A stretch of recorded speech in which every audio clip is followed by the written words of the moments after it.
All right, let's talk about UTMs. Oh boy, these are a big one. Um, why are UTMs a big deal? Because they allow you to track how someone got to your website, and that's important. They're also a big deal because so many organizations either don't use them well or don't use them at all. And this is a huge miss because it's such a low effort, high return thing to do. Now, why are we talking about them here in reference to attribution? Well, first off, they're used by Google Analytics, which we all know. But in addition to that, the vast majority of attribution platforms also use UTMs to help categorize online touchpoints into channels and subchannels.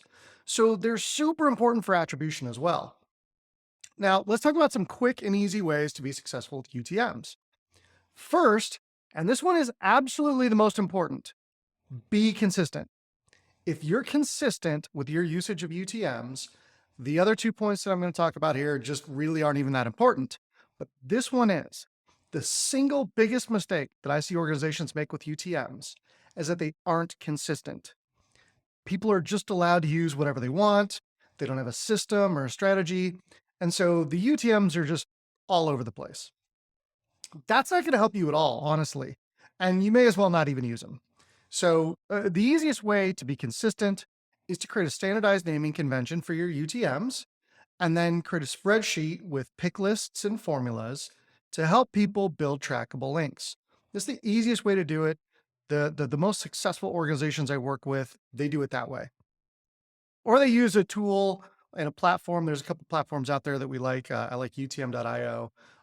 But that's the easiest way to do it. It's the best way to do it. Now, number two, the second best practice here is to use all lowercase letters. Why?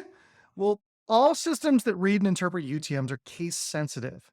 And when you're building trackable links, you don't want your team members trying to remember if the W in AdWords should be capitalized or the second I in LinkedIn. So just use lowercase letters. It makes everything simple and easy. So, it takes all the guesswork and the complexity out of it. And there's no reason to capitalize AdWords or LinkedIn in UTMs. So just use lowercase letters.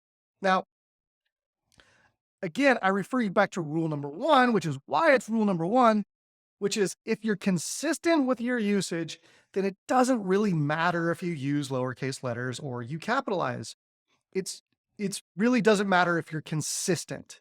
So using lowercase letters is just designed to keep things simple and easy and take some of the guesswork out of things.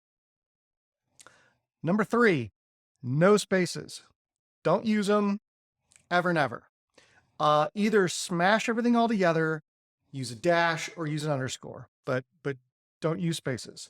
Now again, here, consistency matters. Just pick one of these options.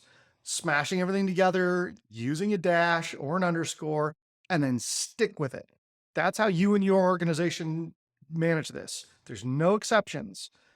Dash, underscore, or just smash everything together.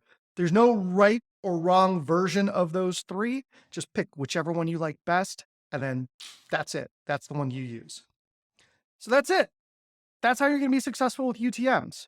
Now, the last question I get asked a lot about UTMs is, when do I use them? And the answer to that question is just really simple. It's if you want to be able to track the link, use UTMs. That's it. It's that simple. It's not more complicated than that. All right. Thanks, everybody. Hope this was helpful. And we'll be making another video here soon. Thanks.